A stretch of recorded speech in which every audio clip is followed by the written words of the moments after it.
आसान आसान सी चीजें, ठीक है, ध्यान रखना, कोई बर्डन नहीं लेना। राजस्थान आर्थिक समीक्षा में ये क्या आ गया या फिर है क्या, ठीक है, क्वेश्चन बहुत ज्यादा आता है और सेकंड ग्रेड वगैरह में तो विशेषकर बहुत ज्यादा आता है, ये ध्यान रख लीजिएगा। थोड़े थोड़े करंट अफेयर्स में आते हैं, लेकिन बाकी में एग्जाम में एक दो कम आते हैं। जैसे जैसे बड़ी एग्जाम होती जाती है वैसे एक दो चार ज्यादा बढ़ते जाते हैं, ठीक है।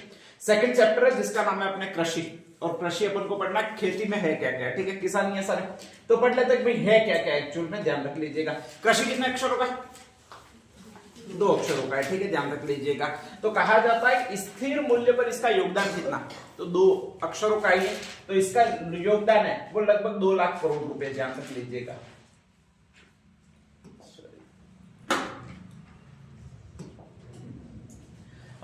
इसका योगदान है वो 2.18 लाख करोड़ रुपए। कृषि 2 अक्षरों का है तो मतलब 2 लाख करोड़ रुपए, ठीक है, ध्यान रख लीजिएगा। यह स्थिर मूल्य पर है, और स्थिर मूल्य का मतलब बाप दादों का मूल्य, पुराना मूल्य होता है वो स्थिर मूल्य कहलाता है, ठीक है। तो बाप दादों का मूल्य अपन जो मानते हैं वो वर्ष, आधार वर्ष कौन सा मंदिर में आपका 2011-12, ध्यान रख लीजिएगा, ठीक है। प्रचलित मूल्य का मतलब अभी वाला मूल्य, 2025-26 में अपन पढ़ रहे हैं तो 2025-26 का मूल्य, और प्रचलित मूल्य में जस्ट इसकी इनकम है वो दुगुनी है, ध्यान रख लीजिएगा। तो पूरी भारत की अर्थव्यवस्था है, इसमें कृषि का योगदान है 2 अक्षरों का 2 लाख करोड़ रुपए, वो स्थिर मूल्य पर है। प्रचलित मूल्य पर जस्ट डबल है, डबल कितना हो जाएगा 4 लाख करोड़ रुपए, ठीक है। तो 4.23 लाख करोड़ रुपए इसका प्रचलित मूल्य पर योगदान है। तो 2 योगदान आपको याद हो गए, 2.18 करोड़ रुपए और प्रचलित मूल्य पर 4.23 करोड़ रुपए, लाख करोड़ रुपए, ठीक है, ध्यान रख लीजिएगा। नेक्स्ट है, कल ही मैंने बताया था कि हमको पैसा 3 सेक्टर से प्राप्त होता है। फर्स्ट सेक्टर कौन सा था? सर्विस सेक्टर, जिसको सेवा क्षेत्र कहते थे। दूसरा सेक्टर कौन सा था? बिजनेस, और उसको कौन सा सेक्टर कहते थे? उद्योग क्षेत्र कहते थे। तीसरा सेक्टर कौन सा था? कृषि क्षेत्र, ठीक है। सेवा क्षेत्र से हमें जितनी इनकम प्राप्त होती है उसका टोटल परसेंटेज में योगदान कितना पूरे भारत में? 45%, ठीक है। उद्योग क्षेत्र से 28% ठीक है, और लास्ट कृषि क्षेत्र से 26%, 45, 28, 26% था। तो यहां पर यही दिया हुआ है, कृषि एवं संबद्ध क्षेत्र से पूरा भारत के जीएसवी इकोनॉमी में योगदान है कृषि का वो 26.52% है, ठीक है। सेवा क्षेत्र सर्विस सेक्टर से 45% पैसा आता है, इंडस्ट्री क्षेत्र से आपके 28% पैसा आता है, और कृषि क्षेत्र से आपके 26% पैसा होता है, ठीक है, ध्यान रख लीजिएगा। अब नेक्स्ट अपन को जो पढ़ना है वो भी कृषि में किन किन चीजों से पैसा प्राप्त होता है वो पढ़ना। तो कृषि में अपन 4 चीजें करते हैं, या तो अपन डुबे ले आते हैं उसको कहते हैं पशुधन, या फिर अपन खेत में चले जाते हैं, ये गेहूं वगैरह बो देते हैं, ठीक है, उसको कहते हैं फसल, ठीक है। तीसरा, अगर ये दोनों उपाय नहीं है तो लकड़ियां काट कर ले आते हैं और उसको बेच देते हैं, इसको जो कहा जाता है वो कहा जाता है वानिकी। अगर इनमें कोई भी उपाय नहीं काम कर रहा है तो चौथा है, कोई तालाब के किनारे चले जाओ और एक एक रोटी का टुकड़ा ले जाओ, मछलियों पर कांटा फेंको और मछलियां ले आओ, ठीक है, और मच्छी लाकर बाजार में बेच दो। तो कृषि में 4 चीजें सम्मिलित की जाती है, या तो पशुधन सम्मिलित है, या फिर फसल, या फिर वानिकी, या फिर मत्स्य, ठीक है, ध्यान रख लीजिएगा। इमेजिनेशन में ही पूरा पढ़ना है, वह ध्यान रखिएगा कि अगर आपको पैसे कमाने, स्वाभाविक है, तो इन 4 में सबसे आसान काम आपको कौन सा लगेगा? लो मत्स्य पालन लगेगा यो। अरे मत्स्य पालन के लिए पहले ये एक्चुअल में तुम्हारा तालाब कौन सा मछलियां में तुम्हें मत्स्य पालन लग जाएगा, घर के टब में मछलियां उगाओगे क्या यार? तालाब तो होना चाहिए कोई ना कोई। यहाँ से मत्स्य पालन के लिए ठेठ जैसे में चलोगे फिर वहां से वापस लाओगे, ऐसा तो हो नहीं सकता, ध्यान रखिए करो, ठीक है। तो ऐसी कंडीशन में आपके आसान उपाय कौन सा है? अपन जनरली मैं बताता हूं, अपन का वाले सबसे ज्यादा अगर कोई व्यक्ति कृषि पर ही निर्भर है और अपनी इकोनॉमी चलाना चाहता है तो सबसे पहले क्या करेगा? इकोनॉमी चलाने के लिए कैसे चलाएगा? पशुधन, एक डुबी ले आएगा, दूध निकलेगा सुबह में, बेच आएगा, ठीक है, ध्यान रख लीजिएगा। तो हाईएस्ट पूरे देश में जो भी कृषि करते हैं लोग, उसमें हाईएस्ट इनकम प्राप्त करने के लिए यही एक धंधा काम में लिया जाता है, और वो कौन सा है? पशुधन, ठीक है, पशुपालन ज्यादा करते हैं, ध्यान रख लीजिएगा। पशुपालन से पैसे भी बहुत आते हैं, और उसका जो योगदान है वो 46.77% है, लगभग 46% है, ठीक है, ध्यान रख लीजिएगा।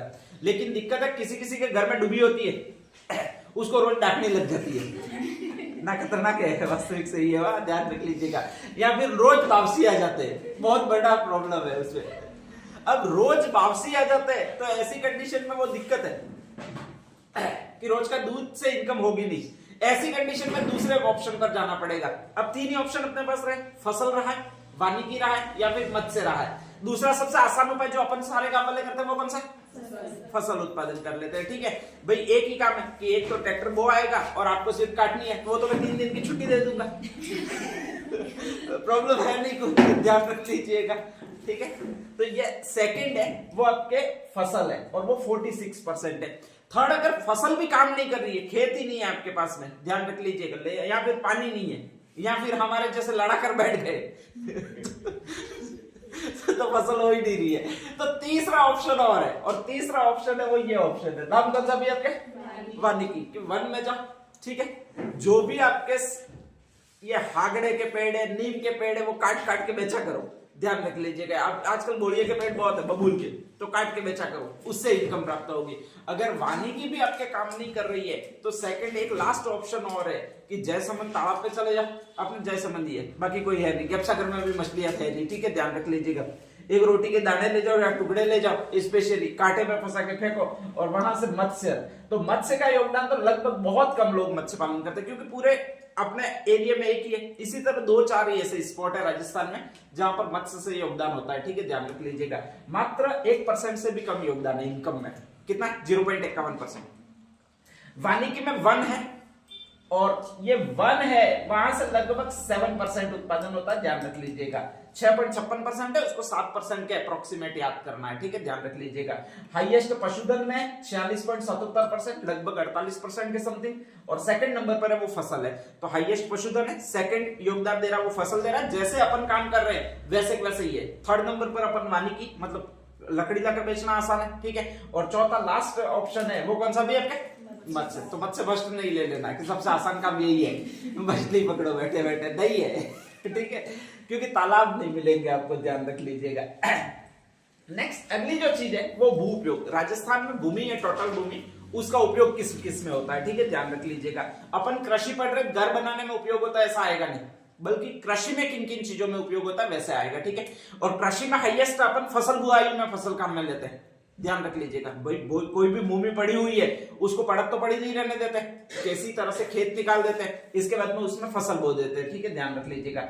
सबसे पहले राजस्थान में हाईएस्ट भूमि का क्षेत्रफल जो उपयोग में आ रहा है, जो लैंड यूज हो रही है, वो आपके फसल बुआई में हो रही है, और उसको कहा जाता है शुद्ध बोया गया क्षेत्रफल। ठीक है, जब हम पढ़ते थे तब ये लगभग 52% के समथिंग था, बोया गया क्षेत्रफल 52%। ठीक है, याद तो ऐसे ही रखते थे, बोया गया क्षेत्रफल 52%, ताराइन ले गया रावण %। ठीक है हमारी ट्रिक थी ये, ध्यान रख लीजिएगा।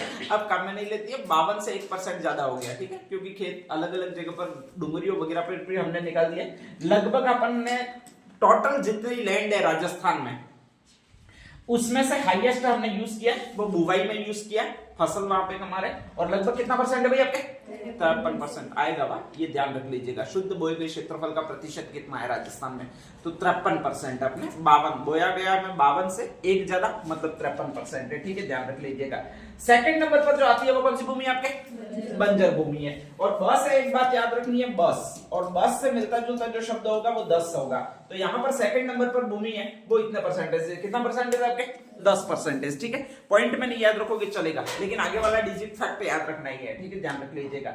यहाँ पर वानिकी आ गई, वानिकी इससे पहले पढ़ा था योगदान में, वो लगभग कितना % है भाई आपके? 7%। और भूमि में जो वानिकी है कि भाई टोटल भूमि है आपके राजस्थान में, उसमें से वन कितने क्षेत्रफल है? तो वन जो क्षेत्रफल है वो लगभग 8% है, 7 से एक ज्यादा, ध्यान रख लीजिएगा। तो वानिकी 8% है। बोया गया क्षेत्रफल कितना हो गया?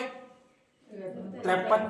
बंजर बस से 10 याद रखना है। वानिकी 1 से आपको याद रखना 8। ठीक है, ध्यान रख लीजिएगा, या फिर 8 आपके वह तो इसी तरह बनाते हो, तो एक बार इस तरह से और बढ़ा देना, ये आपके स्पेशली 8% हो जाएगा। ठीक है, ध्यान रख लीजिएगा। नेक्स्ट आगे उस सर में सर काट दीजिएगा, सर से ही आपके है वो 7 से। ठीक है, ध्यान रख लीजिएगा। ऊ काटोगे तो ऊसर भूमि है वो लगभग 7% है, 6.89% है, यानी 7% के आसपास है। आंकड़े जो भी आएंगे उसमें से अप्रोक्सीमेट यही होंगे। ठीक है, ध्यान रख लीजिएगा। नेक्स्ट आगे अन्य चालू पड़त भूमि है, बाकी जो पड़ी हुई भूमि है, वो 5% है। कितनी है? 5 से 5% ध्यान रख लीजिएगा। तो पड़ी हुई भूमि 5% हो जाती है। बोया गया क्षेत्रफल 52 से एक ज्यादा, मतलब कितना बता दिया मैंने, 53%। वन है वो व को 8 बना सकते हो, तो लगभग अप्रोक्सीमेट 8% है। ठीक है, ऊसर में सर आता है, सर से कितना परसेंटेज हो जाएगा, 7% हो जाएगा। ठीक है, ध्यान रख लीजिएगा। और बाकी बंजर भूमि है वो 10 से 10 है, ये मैंने बता ही दिया। और कृषि के अतिरिक्त अन्य भूमि कभी आएगी नहीं, ध्यान रख लीजिएगा, ये नहीं है। तो लास्ट पड़त भूमि 5% तक आपको याद रखनी है। ठीक है, नेक्स्ट आगे अगली जो चीज चलती है वो ये चलती है, नाम कौन सा भी आपके, प्रचलित जोत धारक। जोत का मतलब खेत। ठीक है, ध्यान रख लीजिएगा। राजस्थान में कुल खेत कितने हैं या फिर खेतों की भूमि कितनी है, तो याद रखना है 211 हेक्टेयर भूमि है, वो 2010-11 में खेतों की थी। ठीक है, आपके टोटल भूमि थी वो 211 हेक्टेयर भूमि खेतों की थी। 2011 की बात हो रही है। 2011 के बाद कई सारी भूमि पर घर बने होंगे। ठीक है, घर जब बनेंगे तो कृषि की भूमि कम होगी ज्यादा होगी, कम होगी, ऑब्वियसली कम होगी। तो हमेशा जैसे जैसे हम आगे बढ़ते रहेंगे वैसे कृषि की भूमि कैसे होती जाएगी भाई आपके, कम होती जाएगी। शहरों का विस्तार हो रहा है, गांवों का रेगुलर विस्तार हो रहा है। ठीक है, तो कहा जाता है कि 2010-11 में आपके पास जो भूमि थी वो 211 लाख हेक्टेयर थी, मतलब इतने सारी भूमि पर खेत थे। अब ये कम हो गए, और कम हो गए, 2-3 की कमी अप्रोक्सीमेट आई है, जो हुई है नहीं, वो कितना लाख हेक्टेयर हुई है भाई आपके, 208 लाख हेक्टेयर हुई है। ठीक है, ध्यान रख लीजिएगा। तो पहली बात तो आपके गांव बढ़ने से हमेशा कृषि की भूमि है वो कमी होगी, पहली चीज तो ये ध्यान रख लीजिएगा। ठीक है, नेक्स्ट कुल प्रचलित भूमि जोतों की संख्या, ये तो टोटल हेक्टेयर में था। अब नेक्स्ट आगे उसमें खेत कितने बने हुए हैं, ठीक है, ध्यान रख लीजिएगा। तो खेत जो बने हुए वो 68 लाख बने हुए। कितने खेत बने हुए भाई अपने, 68 लाख। अब मुझे यह बताइए 2010-11 में अगर 68 लाख थे तो अब खेतों की संख्या बढ़ी होगी कि कम हुई होगी, अच्छा बढ़ी क्यों होगी उसका रीजन दीजिए। नेक्स्ट आगे जनसंख्या बढ़ेगी घटेगी, भाई बढ़ेगी ऑब्वियसली। ठीक है, एक संतान थी, मतलब एक पिता था, उसके 2 बेटे, तो पहले तो पूरा खेत था वो एक ही था, अब उसके 2 टुकड़े हुए होंगे, तो खेतों की संख्या वो क्या होगी आपके, बढ़ेगी। तो कुल भूमि की संख्या तो कम हो रही है, लेकिन खेत हो रहे हैं वो छोटे छोटे टुकड़ों में कन्वर्ट हो रहे हैं, और छोटे छोटे टुकड़ों में जब कन्वर्ट होंगे तो उनकी संख्या क्या हो जाएगी भी आपके, बढ़ेगी। ठीक है, तो कहा जाता है जो जोतों की संख्या है वो पहले 68 लाख थी, 68 से अब ये लगभग 66 के समथिंग है। ठीक है, बाद में 88 भी आ रहा है, अब ये 77 के समथिंग हो गई है। तो खेतों की संख्या है वो बढ़ गई है, 77 लाख के समथिंग है, 76.55 लाख। ठीक है, तो पहले वो 68 लाख है, यानी 66 के बराबर है। अब है वो 11 से 66 होता है, उसकी जगह 77 लेना है। तो कितनी है भाई आपके, 77 लाख। तो 2 चीजें ध्यान रखनी है, एक तो जोतों की जो क्षेत्रफल है वो तो आपके घटेगा, स्पेशली पहले 211 था, अब कितना हो जाएगा 208, 3 लाख हेक्टेयर घटा है। ठीक है, क्योंकि हमने शहर बना दिए, घर बना दिए, लेकिन खेतों की जो संख्या है वो टुकड़े हो रहे जमीन के रेगुलर, और टुकड़े हो रहे तो ऐसी कंडीशन में उन टुकड़ों की संख्या बढ़ेगी। पहले 66 लाख टुकड़े थे पूरे राजस्थान में अप्रोक्सीमेट, अपने 6 करोड़ 66 लाख जनसंख्या भी है। ठीक है, इतने ही आपके टुकड़े थे भूमि के। अब नेक्स्ट आगे जनसंख्या बढ़ी होगी इतने सालों में, और जब जनसंख्या बढ़ी होगी तो ये जितने टुकड़े आ रहे हैं वो लगभग अप्रोक्सीमेट इतने आ रहे हैं। कितना आ रहे हैं भाई आपके, 77 लाख आ रहे हैं, ध्यान रख लीजिएगा, 76.55 लाख हो रहे हैं। नेक्स्ट आगे भूमि जोतों का औसत आकार। अब मुझे ये बताइए 2010-11 में बड़े खेत होंगे, अब बड़े खेत होंगे 2010-11 में, अब कैसे होंगे भाई आपके, छोटे होंगे। ठीक है, ध्यान रख लीजिएगा। तो 2010-11 में कहा जाता है बड़े खेत थे, और लगभग जो औसत क्षेत्रफल था वो 3 हेक्टेयर था एक खेत का क्षेत्रफल। ठीक है, यानी बड़े खेत थे, अब वो कम हो गए, और औसत क्षेत्रफल हो गया वो कितना हो गया भाई आपके, 2.73 हेक्टेयर हो गया है। ठीक है, तो पहले 3 था, अब 2 हो गया, 2 के डिजिट में याद रख लेना है। ठीक है, इतने खेत कम हो गए, खेतों का जो माप है वो कम हो गया आपके। ठीक है, ध्यान रख लीजिएगा। नेक्स्ट अगला जो दिया हुआ है वो महिला प्रचलित जोतधारकों की संख्या, मतलब खेत है वो महिलाओं के नाम है। अच्छा मुझे ये बताओ, खेत महिलाओं के नाम अभी बढ़ेंगे कम होंगे, अच्छा बढ़ेंगे क्यों भाई, पहले कम होंगे और अब बड़े होंगे, ऐसा क्यों? 2 कारण है उसके। ठीक है, एक तो रजिस्ट्री करवाना आसान है, किसके नाम पर आसान है, महिलाओं के नाम पर आसान है, बहुत ज्यादा छूट मिल रही है। ठीक है, ध्यान रख लीजिएगा। तो ऐसी कंडीशन में कोई भी नए खेत ले रहा है तो वो स्पेशली महिलाओं के नाम पर रजिस्ट्री करवा रहा है, तो इसलिए महिलाओं के नाम पर जो भी भूमि है वो धीरे धीरे बढ़ रही है। ठीक है, पहली बात तो ये है। और दूसरी बात ये है कि अभी तलाक का सिस्टम बहुत बड़ा हार्दिक पांड्या का तलाक हो गया, युजवेंद्र चहल का तलाक हो गया। ठीक है, और ऐसी कंडीशन में जो भी संपत्ति होती है वो मांग ली जाती है, और आधी संपत्ति की हिस्सेदार पत्नी बन जाती है, तो लोग सोचते हैं कि मां के नाम पर ही सारा कर दे। ठीक है, ताकि झंझट ही नहीं रहेगी, पैतृक संपत्ति रहेगी नहीं, पैतृक संपत्ति रहेगी नहीं तो वो तलाक लेकर लेगी क्या। और ये भी आजकल एक फैशन है, ठीक है, कि एक बार शादी कर लो बाकी उसकी आधी प्रॉपर्टी में हक मिल जाता है सीधा, झंझट ही खत्म, ठीक है। लड़कियों के लिए बहुत स्कोप है और अनवांटेड स्कोप है, ध्यान रख लीजिएगा। तो ऐसी कंडीशन में कहा जाता है कि महिला प्रचलित जोतधारकों की संख्या बढ़ रही है। आपके पहले थी वो आपके इतनी महिला जोतधारक थी, मतलब कुल 5.46 लाख महिलाएं थी, 5 लाख महिलाएं, ठीक है, ध्यान रख लीजिएगा। महिला जोत, ये दो शब्द मिलाओगे 5 ही बनेगा। तो महिला प्रचलित जोतधारकों की संख्या है वो आपके 5 लाख थी। अब जो बढ़कर हो गई है वो इतने लाख हो गई है, 60 पॉइंट अप्रोक्सीमेट कितने हो गई है भी आपके 75 लाख हो गई है। तो ध्यान रखना है कि आपके ये क्या क्या है। तो इसमें यही ध्यान रखना है, कुल जोतों का क्षेत्रफल है वो आपके 211 लाख हेक्टेयर था, जो कम होकर कितना हो गया 208, 211 की जगह कितना हो गया 208, ठीक है, ध्यान रख लीजिएगा। भूमि जोतों की संख्या मतलब खेत कितने हैं, तो पहले मैंने 66 लाख के अप्रोक्सीमेट बताए थे, कितना बताए थे 68 लाख, ठीक है। अब ये बढ़ के हो गए 77, 66 और 77 का कॉम्बिनेशन बनाया, 77 का अप्रोक्सीमेट कितना भी आपके 76 लाख हो गया, ठीक है, ध्यान रख लीजिएगा। ये खेतों की संख्या बड़ी है आपके। स्पेशली भूमि जोतों का औसत आकार पहले 3 हेक्टेयर का एक खेत था, अब हो गए कम हो गए 2 हेक्टेयर का हो गया है, 2.73 हेक्टेयर का, ठीक है, ध्यान रख लीजिएगा। और महिला जोतधारक पहले कितनी थी 5 लाख थी, अब बढ़ के कितनी हो गई है 7 लाख हो गई है, ठीक है, ध्यान रख लीजिएगा। तो पहले 5 लाख थी, अब कितनी हो गई आपके 7 लाख हो गई है, ठीक है। अपन ने अभी तक इतना पढ़ा है, इसमें मैंने पहले ही बता दिया था कि ये कृषि का क्षेत्रफल है। कृषि का क्षेत्रफल कृषि 2 अक्षरों का 2 लाख करोड़ योगदान था, आगे जो हो गया वो 2 का डबल 4 लाख करोड़ हो गया, ठीक है। सबसे पहले फसल पशुधन मत्स्य वानिकी में फर्स्ट अपन को सबसे आसान ऑप्शन कौन सा पैसा कमाने का पशुधन, फिर कौन सा फसल, ठीक है, फिर कौन सा वानिकी, वन में जाओ, फिर कौन सा मत्स्य, ठीक है, ध्यान रख लीजिएगा। 46 है अप्रोक्सीमेट, ध्यान रख लीजिएगा। वो 1% से भी कम है आपके मत्स्य वाला तो स्पेशली, और वानिकी है वो 7% के आसपास है, ठीक है, ध्यान रख लीजिएगा। और नेक्स्ट आगे कहा जाता है शुद्ध बोया गया क्षेत्रफल कितना बताया था 53%, 52 से एक ज्यादा, ठीक है। नेक्स्ट आगे उसरभुज में कितने बताई थे 7, सर से 7 बताई थी, ठीक है। वानिकी जो थी वो यहाँ पर 8 है, इधर तो आपके वानिकी का योगदान है वो तो 7% है और इधर 8 है, ठीक है, ध्यान रख लीजिएगा। बंजर बस से कितने बताई थी 10%, ठीक है। इतने डाटा अपने कंप्लीट हो चुके हैं। अब नेक्स्ट आगे, हाँ ये तो मैंने अभी बता दिया, कुल जोतों के क्षेत्रफल में हमेशा कमी आएगी, ठीक है, ध्यान रख लीजिएगा। और महिलाएं प्रचलित जोतधारक है उनकी संख्या में वृद्धि होगी कमी आएगी, वृद्धि हुई थी, पहले 5 लाख थी, अब कितनी लोग होगी 7 लाख हो गई है, ठीक है। तो महिला जोतधारक है वो रेगुलर बढ़ रही है। नेक्स्ट अगर राजस्थान में कृषि उत्पादन कितना हो रहा है ध्यान रख लीजिएगा। तो एक तो अपना होता है टोटल उत्पादन कितना हुआ है, टोटल उत्पादन यहाँ पर लिखा हुआ है आपके 267.67 लाख, 0.67 नहीं याद रखो तो चलेगा, आपको याद रखना है सिर्फ ये कितना है भाई आपके 267, 267, ठीक है, 567 नहीं लिखा बल्कि 267 लिख दिया, ध्यान रख लीजिएगा। तो 267 लाख मीट्रिक टन कहा जाता है कि यहाँ पर कुल फसल उत्पादन आपके हुआ है। इसमें से 2 होंगी, एक तो खरीफ की फसल होगी, एक कौन सी फसल होगी आपके रबी। जायद की फसल में खरबूजा बरबूजा ही होता था, अपन खा जाते हैं उसको, रहने ही नहीं देते, ठीक है, तुलवा इतनी देर, भारत में बहुत जनसंख्या, ध्यान रख लीजिएगा। कहा जाता है 103 है और एक जगह 163 है, तो ध्यान रख लीजिएगा 267 के 2 टुकड़े हैं आपके स्पेशली, एक तो 103 है प्लस बढ़ गए वो कितना भाई आपके 163, 3 का लगभग कॉम्बिनेशन है और ये 266 के अप्रोक्सीमेट बनता है, ठीक है, ध्यान रख लीजिएगा। तो 103 लाख मीट्रिक टन है। हाँ एक चीज और है कि अपने खरीफ में हमेशा फसल कम ही होगी, ध्यान रख लीजिएगा, और रबी में हमेशा फसल क्या होती है आपके ज्यादा ही होती है, ठीक है, कभी भी खरीफ में फसल ज्यादा नहीं होगी। उसका कारण है कई सारे खेत होंगे जो पानी में डूबे होंगे, कई सारे खेत होंगे जिसमें पानी भरा रहता होगा और उसमें फसल इतनी ज्यादा नहीं होती है। तो खरीफ में जो फसल हो रही है वो 103 लाख मीट्रिक टन हो रही है, और रबी में हो रही है वो कितनी हो रही है 163 लाख मीट्रिक टन।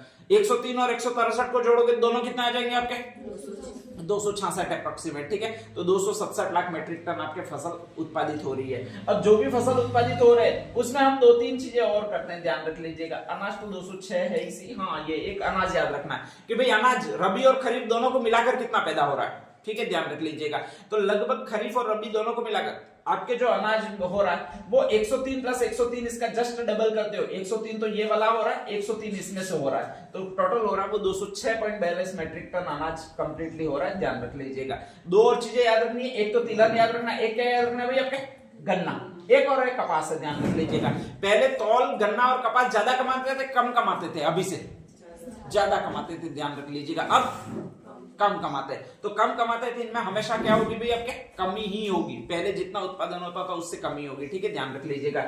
तिलहन उत्पादन है वो लगभग 1 लाख मीट्रिक टन है, स्पेशली 100 के आसपास है, 100 से 4 कम है, और 4 कम है मतलब कितना भी आपके 96, ठीक है। तो 96 लाख मीट्रिक टन है वो तिलहन उत्पादन है। गन्ना उत्पादन है, ये तो 2 अक्षरों का, 2 जस्ट डबल कर देना तो 4 आ जाएंगे, 4.4 लाख मीट्रिक टन है। और कपास थोड़ी सी याद रख देना, 20 नहीं है, 20 से 2 कम है, तो ये है वो 18 लाख मीट्रिक टन है, ठीक है। इसी तरह से इसमें याद रखना है, और कुछ नहीं है, ध्यान रख लीजिएगा।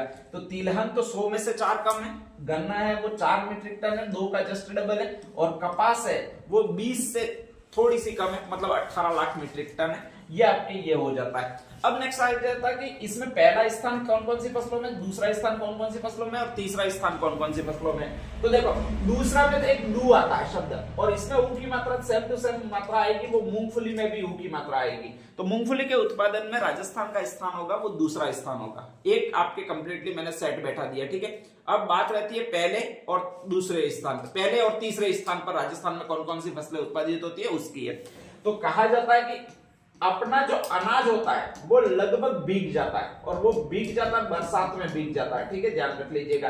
तो इस नाम वाले जितने भी अनाज है आपके स्पेशली वो सारे सारे पहले स्थान पर है, बस भिंडी एक नहीं लेनी है, बस ध्यान रख लीजिएगा। बाकी जो भी आएंगे, जैसे यहाँ पर ग्वार है, ग से ग्वार है तो ये रहा आपके स्पेशली, ब से आपके बाजरा होगा, र से आपके और होगा तो वो राई होगी, स से आपके और होगा तो सरसों होगा, त से आपके और होगा तो एक शब्द और है, वो कौन सा शब्द आपके तिलहन है, ठीक है, ध्यान रख लीजिएगा।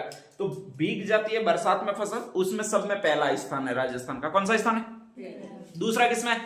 मूंगफली में है, ठीक है। इसके अलावा अप्रोक्सीमेट दूसरी फसलें आएगी जो भी, उनमें कौन सा स्थान होगा आपके? तीसरा स्थान होगा। तो अगर पहला और दूसरा वाले आप याद रख लोगे तो बाकी की जो फसलें बच गई उसमें लगभग अपना स्थान है वो कौन सा स्थान चला जाएगा आपके? तीसरा स्थान चला जाएगा, ठीक है, ध्यान रख लीजिएगा। और वैसे आपके स्पेशली एक तो सोयाबीन है, एक चना है, और एक नेक्स्ट आके है वो कौन सा भी आपके? ज्वार है, ध्यान रख लीजिएगा। एक दलहन है, ठीक है, ध्यान रख लीजिएगा। तो सोयाबीन, चना, ज्वार और दलहन जो 4 फसलें हैं आपके स्पेशली, उनमें आपके तीसरा स्थान है, ठीक है। तो ये आपके 2-3 स्थान आपके स्पेशली हो जाते हैं। कौन कौन से स्थान थे आपके इस पेज में से। अब नेक्स्ट अगला जो चलेगा, चलो इतना एक बार लिखवा देता हूं, इसके बाद स्टार्ट करते हैं।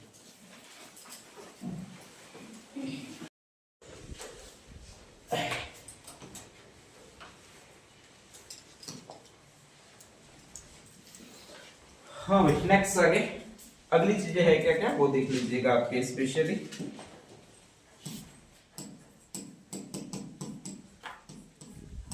अपन पहला चैप्टर कृषि पढ़ रहे हैं, और कृषि के 2 है, एक तो स्थिर मूल्य पर योगदान है, एक प्रचलित मूल्य पर योगदान है।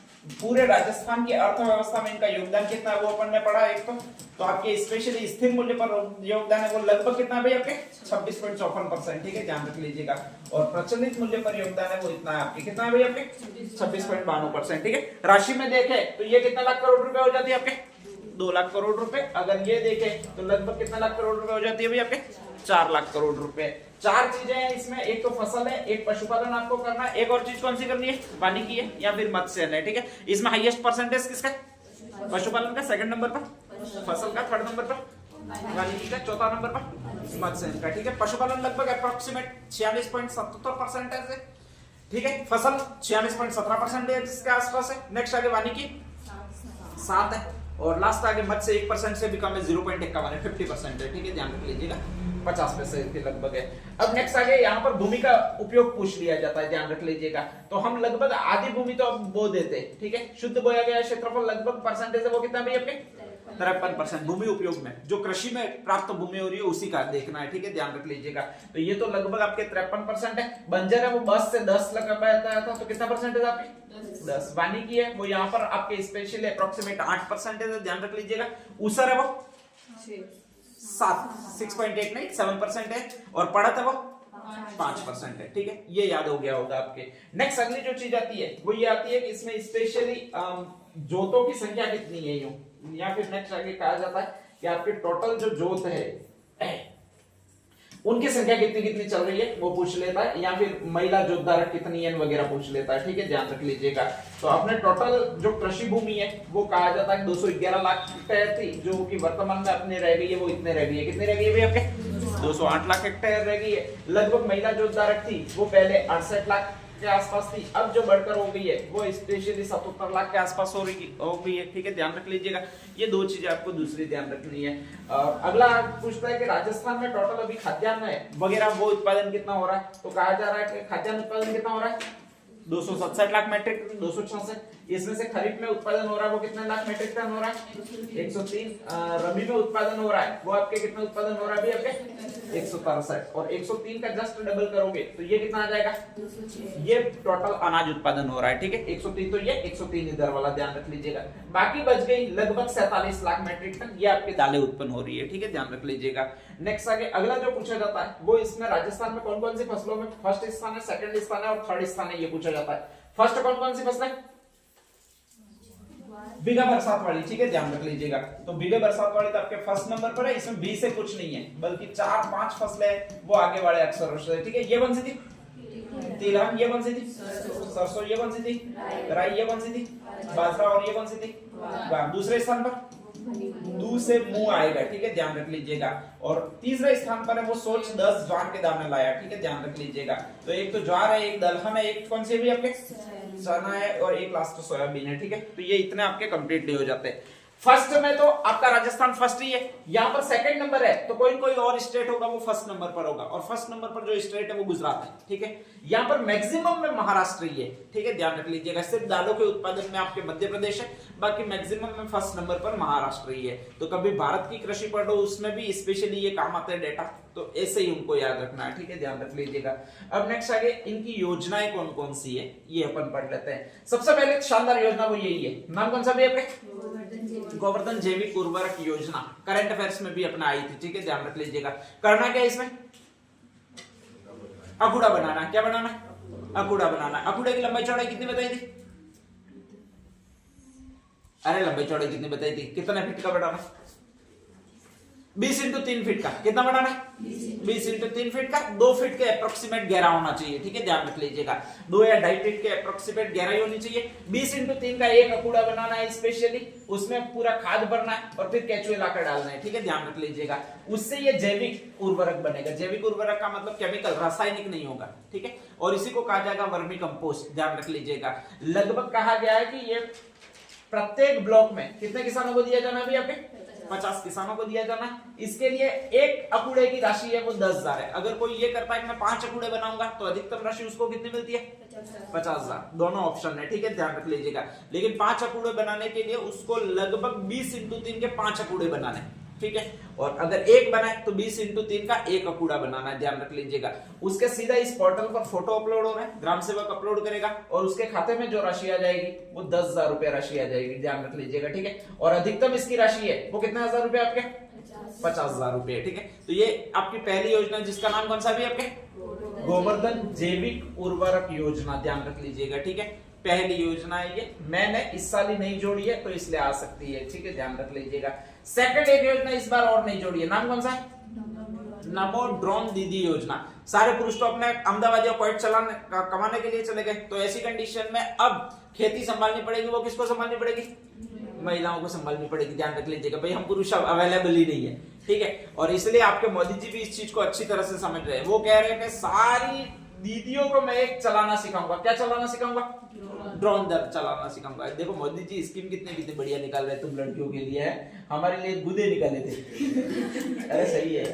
नेक्स्ट अब आप देखिएगा। हाँ, कहा जा रहा है कि यहाँ पर, हाँ, जहां पर भी ये दीदी दीदी नाम आएगा वहां पर एक लड़की को कुछ नहीं दिया जाएगा, स्वयं सहायता समूह बनाए जाएंगे। स्वयं सहायता समूह का मतलब होता है कि हम आपको लोन दे देंगे, आप खुद की हेल्प खुद कीजिए, ऐसे संयंत्र ले आइए कुछ। ठीक है, ध्यान रख लीजिएगा। लोन कौन देगा, तो आपके वही स्कीम है राजस्थान आजीविका मिशन, ऋण आजीविका मिशन जो है वो आपको ऋण देगा। ध्यान रख लीजिएगा। ठीक है, तो आपके स्पेशल नमो ड्रोन दीदी योजना है, इसमें कहा जाता है 1000 महिला स्वयं सहायता समूह को ड्रोन और आवश्यक उपकरण देने के लिए स्पेशली वित्तीय सहायता प्रदान की जाएगी। अब इस ड्रोन से करना क्या है, तो ऐसा नहीं है सेल्फी खींचनी है। ध्यान रख लीजिएगा, नहीं तो अपने तो वही सोचता है कि एक किस तोते जैसा मुंह बनाया नहीं सेल्फी खींच ली। यहाँ पर इस ड्रोन से स्पेशली करना क्या है, तो आपको कीटनाशकों का छिड़काव करना। एक तो ड्रोन से कीटनाशकों का छिड़काव हो जाएगा, एक और नैनो यूरिया अभी आया है। आपके एक यूरिया है वो लिक्विड में नहीं है। ठीक है, एक नया यूरिया आया जिसको जो लिक्विड फॉर्म में, और उसको कौन सा यूरिया कहते हैं भाई आपके? नैनो यूरिया कहते हैं, ध्यान रख लीजिएगा, ठीक है। उस पर एक नीम कोटिंग की परत चढ़ी होती है। अगर आपके डायरेक्टली जब तक जड़ों से टच में नहीं आएगा, किसी भी पेड़ पौधे की जड़ के टच में नहीं आएगा, तब तक उसकी विशेषता है कि वो पिघलेगा नहीं या फिर नेक्स्ट आगे उसका क्षरण नहीं होगा, ठीक है। उस पर जो परत है वो उसकी सेफ्टी रखती है। जैसे किसी भी जड़ के संपर्क में आता है तो उसकी परत होती है वो खुल जाती है, और इसके बाद वो पोषक पदार्थ होता है वो जड़ों में पहुंच जाता है, ये उसका सिस्टम होता है। तो उसी को कहा जाता है आपके एक यूरिया। कौन सा यूरिया कहा जाता है आपके? नैनो यूरिया कहा जाता है। पौधे के संपर्क में आता है तो ही उसका क्षरण होता है, बल्कि अगर पौधे के क्षरण में नहीं आया या संपर्क में नहीं आया तो स्पेशली वो वैसा वैसा भूमि में पड़ा रहेगा, उसकी कभी हानि नहीं होगी, ठीक है, ध्यान रख लीजिएगा। इसी को कहा जाता है नैनो यूरिया कहा जाता है। तो एक तो नैनो यूरिया का छिड़काव करेगी दीदिया, और एक और छिड़काव करेगी वो आपके कीटनाशकों का छिड़काव करेगी, ड्रोन से करेगी। लगभग ड्रोन दिए जाएंगे वो 1000 महिला स्वयं सहायता समूह को दिए जाएंगे। एक स्वयं सहायता समूह में लगभग 20 महिलाएं होती है, ठीक है, ध्यान रख लीजिएगा।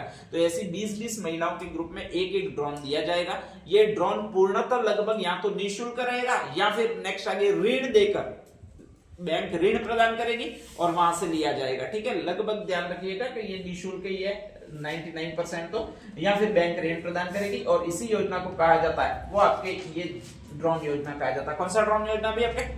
नमो दीदी ड्रोन योजना या नमो ड्रोन दीदी योजना, ठीक है, ध्यान रख लीजिएगा। नेक्स्ट अगला एक और है और उसको कहा जाता है राजस्थान ग्रामीण आजीविका ऋण योजना। इसमें क्या है कि जो भी लोग ग्रामीण इलाकों में रहते हैं, ध्यान रख लीजिएगा, अब गांवों में रहेगा तो उसके पास एक ही काम है, कृषि कार्य करना, ठीक है, लेकिन उसके पास दिक्कत यह भूमि नहीं है, तो वो क्या काम करेगा?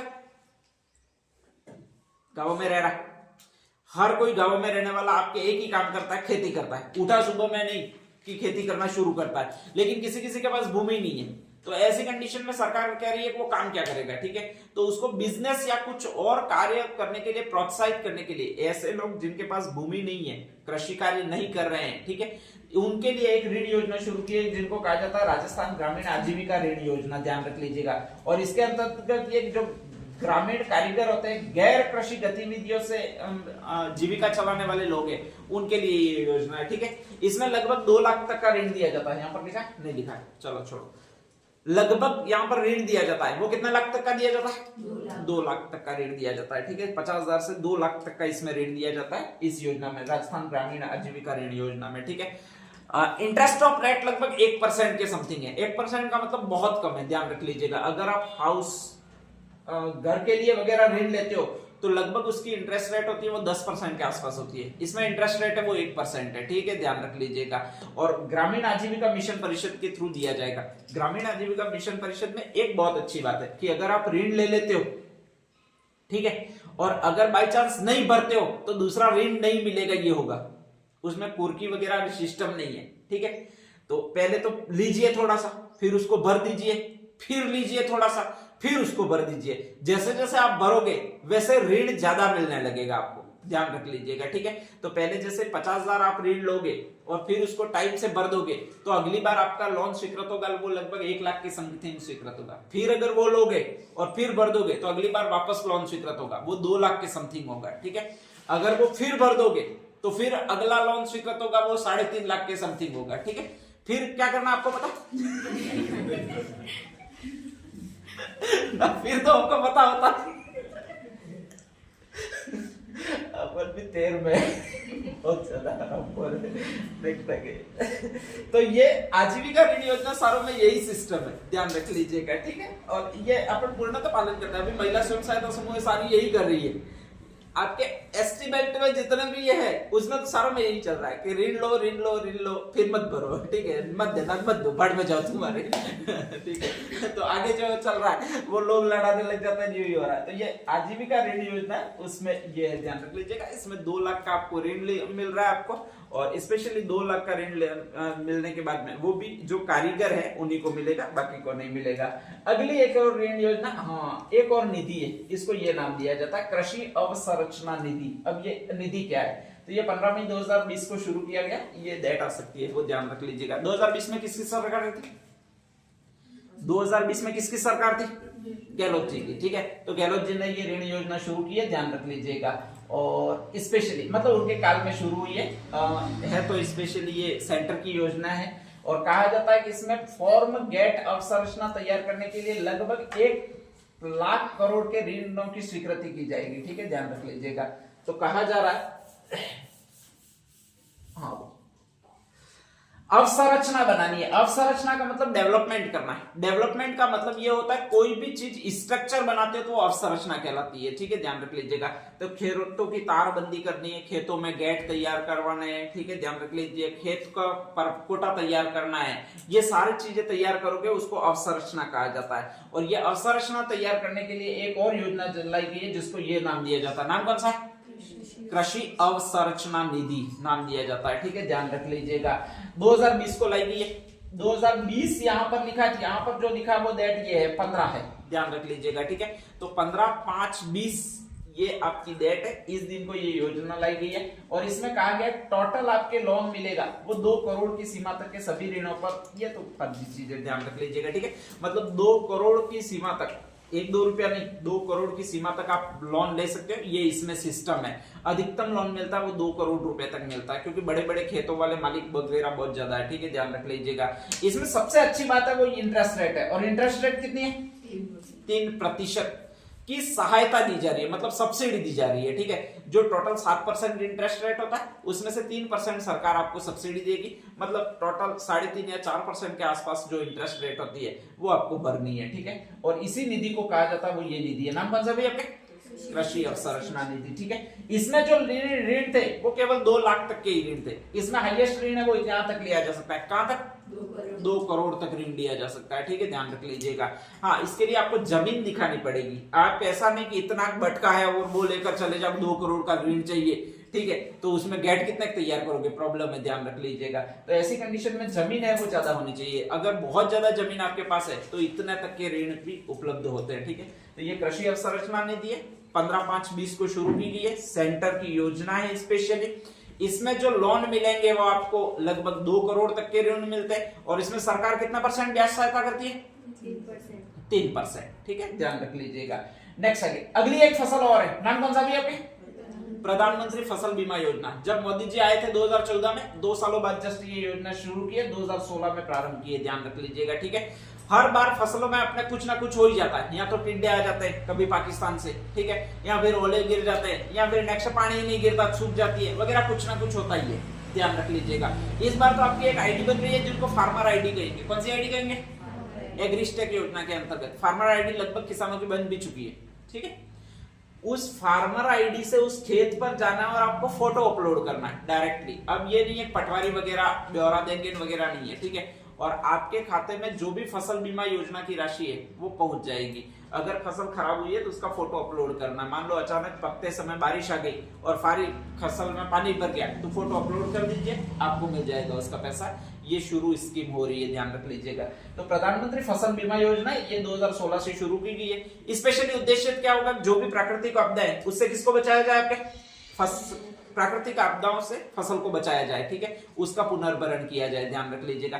इसमें कोई मासिक प्रीमियम है, ठीक है, मासिक प्रीमियम अपन को भरना नहीं पड़ता, वो सरकार ही भरती है आपके, स्पेशली ध्यान रख लीजिएगा। और वो प्रीमियम की राशि कितनी है आपके? स्पेशली खरीफ फसल जो है उनके लिए दिए है 2% है। खरीफ ज्यादा अक्षर है तो 2% है। रबी में आपके कम अक्षर है तो कम है, 2 से कम है वो 1.5% है। कितना है? 1.5% है। और बाकी एक और फसलें रहेगी जिनको वाणिज्यिक फसलें कहते हैं। वाणिज्यिक का मतलब जो नगदी फसलें, नगदी फसलें का मतलब वो होता है जिनको बाजार में आप बेचो तो तुरंत आपको पैसा मिल जाएगा। कौन कौन सी है वाणिज्यिक फसलें या नगदी फसलें? कौन कौन सी होगी? कपास होगी, डायरेक्ट पैसा मिलता है। और गन्ना होगी, मतलब आप डायरेक्टली खेत से उठाओ और मार्केट में बेच दो, ठीक है। खलियान की बीच में जरूरत नहीं पड़ेगी, फसल निकालने की जरूरत नहीं पड़ेगी, ठीक है। वो सारी सारी फसलें, वो कौन सी फसलें होती है आपके, नगदी या वाणिज्यिक फसलें होती है, या फिर किसकी कौन सी फसलें, व्यापारिक फसलें होती है। ठीक है, ध्यान रख लीजिएगा। तो ऐसी फसलें जिनमें खलियान की जरूरत नहीं पड़ती है, बीच में इंटरमीडिएट स्टोरेज की जरूरत नहीं पड़ती है, वो सारी सारी वाणिज्यिक फसलें कहलाती है। जिसमें कोल्ड स्टोरेज की जरूरत पड़ जाती है संभालने के लिए, वो आपके वाणिज्यिक फसलें नहीं कहलाती है। ठीक है, तंबाकू है, डायरेक्टली खेत से पत्ते तोड़े, पैक करके बेचे, बाजार में बेच दिए, तो ये वाणिज्यिक फसल कहलाएगी। चाय है, पत्ते तोड़े, डायरेक्टली बेच दिए, तो ये आपकी वाणिज्यिक फसलें कहलाएगी। गन्ना है, काटा और खड़े रह गए, 5 रुपए में एक गन्ना ले जाओ, तो ले गया, तो ये आपकी वाणिज्यिक फसलें होगी। ठीक है, इस तरह की जो भी फसलें होगी, कपास है वो भी डायरेक्टली है, तो वो आपकी वाणिज्यिक फसल होगी। ये सारी वाणिज्यिक फसलें, और उनके लिए जो प्रीमियम है वो आपके इतना परसेंटेज है। कितना परसेंटेज है भैया आपके, 5% है। ठीक है, ध्यान रख लीजिएगा। 2 और योजना है, उसमें से एक योजना वो ये कहलाती है, नाम कौन सा है, बीज स्वावलंबन। बीज स्वावलंबन का मतलब जो भी आपके बीज मिलता है उसमें आपको स्वावलंबी बनाना। ठीक है, ध्यान रख लीजिएगा। हाईएस्ट प्रॉब्लम कहां आ रही थी, जब भी ये बीज प्राप्त करने जाते हैं उस समय बीज बहुत ज्यादा महंगे होते हैं, और उस समय किसान को ऋण लेना पड़ता था, और ऋण लेता था वो सेठ साहूकारों से लेता था, तो उस पर इंटरेस्ट रेट उसको बहुत ज्यादा लगता था। इसीलिए हम एक योजना को लेकर आए, और वो योजना कौन सी कहलाती है भैया आपके, बीज स्वावलंबन योजना। ठीक है, ध्यान रख लीजिएगा। अब बीज स्वावलंबन योजना है क्या, तो आपको स्पेशली कहा जाएगा चौमासे में कि कृषि विज्ञान केंद्र से हम 1.5 किलो मक्का या 2 किलो मक्का एक किसान को आधार कार्ड पर दे रहे हैं। आप कहोगे 1.5 किलो मक्का कितने में होगा, ठीक है, ध्यान रख लीजिएगा। तो वो 1.5 किलो मक्का होगा, उसको आपके घर पे लाना, फिर उसको एक खेत में बोना है। उससे जो भी फसल उत्पादन होगी वो सिर्फ बीज के लिए ही रखनी है, अगले साल संभाल के रखनी है, उसको बेच नहीं देना बाजार में। ठीक है, वो क्योंकि बीज प्रोड्यूसिंग के लिए, और बीज जैसे ही हो जाएगा तो आपके उस खेत में इतना पर्याप्त बीज हो जाएगा कि उससे पूरे खेत साल की आप खेती कर पाओ, या नेक्स्ट ईयर आप पूरे आपके खेतों में खेती कर पाओ, उतना ही बीज उत्पन्न हो जाएगा। तो इसी को कहा जाता है, वो ये योजना कहा जाता है। कौन सी योजना कहा जाता है, बीज स्वावलंबन योजना। स्वावलंबन में 7 है, तो ये 17 से शुरू हुई है। कब से शुरू हुई है भाई आपके, 17 से, ध्यान रख लीजिएगा। राजस्थान के टोटल जलवायु प्रदेश है वो 10 प्रदेश है, ये तो अपन ज्योग्राफी में पढ़ाते हैं, ध्यान रख लीजिएगा। तो उनमें ये शुरू किया गया। सबसे पहले 3 जिले थे, वो बेस्ट नाम के जिले थे, उसमें ये शुरू हुआ था आपके, ध्यान रख लीजिएगा। ठीक है, एक तो आपके सिरोही था, एक टोंक था, और एक नेक्स्ट बी से आपके भीलवाड़ा था।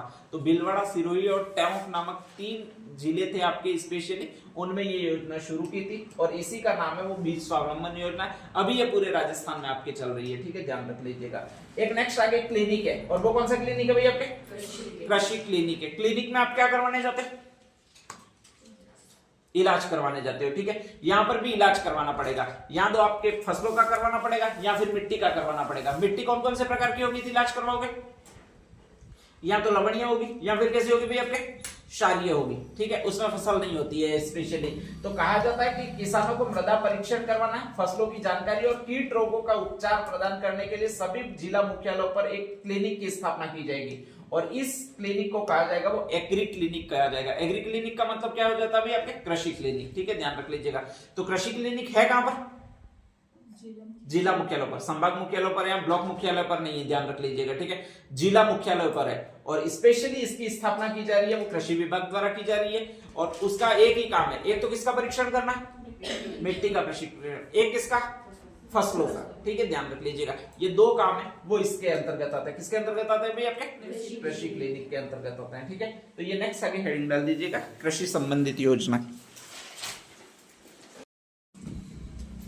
हाँ भाई, एक और लास्ट ऋण योजना रह गई है जिसका ये नाम है आपके स्पेशली, और उसका जो नाम है वो ये है, नाम कौन सा भैया आपके, कृषि उपज गिरवी ऋण योजना। ठीक है, बहुत शानदार स्कीम है ये, तो इस साल ही नहीं शुरू हुई है, कृषि उपज गिरवी ऋण योजना। ठीक है, ध्यान रख लीजिएगा। इसमें होता क्या कि जो भी आपने फसल कमाई मतलब उत्पादन किया, ठीक है, ध्यान रख लीजिएगा, बाय चांस उसको आप नहीं बेचना चाहते और आपको अर्जेंट पैसों की जरूरत है, तो आप उसको गिरवी रख सकते हो। आपको लगता है भाव आएंगे बेचेंगे, अपन ने भी सोयाबीन इसीलिए बचाई थी कि 48 रुपए अच्छी खासी जा रही थी, भाव आएंगे बेचेंगे, यो करके इकट्ठा करके रख दिया। अब कितना आ रहा है, 38, अच्छा 38-39 ऐसा कुछ आ रहा है। ठीक है, ध्यान रख लीजिएगा।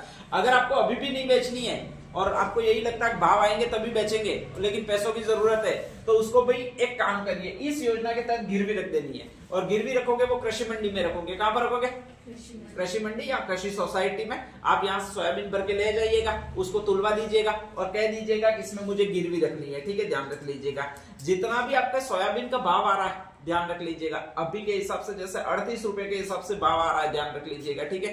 तो ऐसी कंडीशन में कहा जाता है कि जो कृषि मंडी वाला होगा वो उसका 70% पैसा आपको देगा। कितना परसेंट देगा? 70% देगा वर्तमान के रेट के अनुसार तोल के, फिर 70% राशि वो आपको प्रीमियम के रूप में देगा या अग्र भुगतान करेगा, ठीक है, ध्यान रख लीजिएगा। उसको आपको 6 महीनों में वापस भरना। कितने महीनों में वापस भरना? 6 महीनों में। सबसे शानदार योजना यही मुझे लगी, ध्यान रख लीजिएगा, ठीक है। अब आपको 6 महीने 5-6 महीने हो जाए तब वापस जाना है और वो पैसा वापस जमा करवा देना है, ठीक है। और वापस उसी सोयाबीन को, क्योंकि रेट तो वही रहेगा, कोई कम होने वाला नहीं है, वापस गिरवी रख देनी है उसी के पास में। कितना महीने तक वापस पैसा मिलेगा आपको? 6 महीने तक। अपने बाप का क्या जा रहा है, ठीक है, ध्यान रख लीजिएगा। तो इस तरह से ये उपज गिरवी रखने पर एक योजना है जिसमें 6-6 महीनों के अंतराल में पैसा मिलता है आपको। लगभग इस पर इंटरेस्ट रेट है वो लगभग 3% के आसपास है। कितना परसेंट के आसपास है? 3% के आसपास है। संभालनी आपको नहीं है, संभालता वो रहेगा जिसने भी ली है, वो संभालता रहेगा, ठीक है, ध्यान रख लीजिएगा। और जब भी भाव आता है तब कहा जाता है कि इस योजना के तहत उसको बेच दीजिएगा। अच्छी योजना है कुल मिलाकर, और 3% की दर से इसमें सबसे कम इंटरेस्ट रेट है, ऋण उपलब्ध करवाया जा रहा है, ठीक है। ये 3% कोई ज्यादा इंटरेस्ट रेट नहीं होता है। 3 लाख का अगर रुपया लेते हो तो अप्रोक्सीमेट 3000 के समथिंग बढ़ेगा ईयर का, ठीक है, ध्यान रख लीजिएगा। तो वो कोई ज्यादा होता नहीं है, ठीक है। नेक्स्ट आगे अगले जो अपना हो जाता है, ये कंप्लीट हो जाता है। राजस्थान में जल संसाधन होता जाता है, और राजस्थान में जल संसाधन में 2 डेटा बहुत ज्यादा आता है। एक तो आपके ये परसेंटेज आता है, कितना परसेंटेज आता है? 1.16%। एक ये परसेंटेज आता है, कितना परसेंटेज आता है भाई आपके? 1.69%, ठीक है। राजस्थान में टोटल पूरे देश का कितना जल पाया जाता है, ये आ जाएगा सतही जल। तो ये है कितना पाया जाता है आपके? 16%। सतही जल जो राजस्थान में पाया जाता है वो तो 1.16% है, ठीक है, ध्यान रख लीजिएगा। सतही का मतलब 16 ही आएगा। और नेक्स्ट है कि एक और डेटा पूछा जाता है कि राजस्थान पूरे देश के कुल उपलब्ध जल का कितना परसेंट राजस्थान में पेयजल उपलब्ध है। तो पेयजल में कहीं 16 आ ही नहीं रहा है, तो ये परसेंटेज है। कितना परसेंटेज है आपके?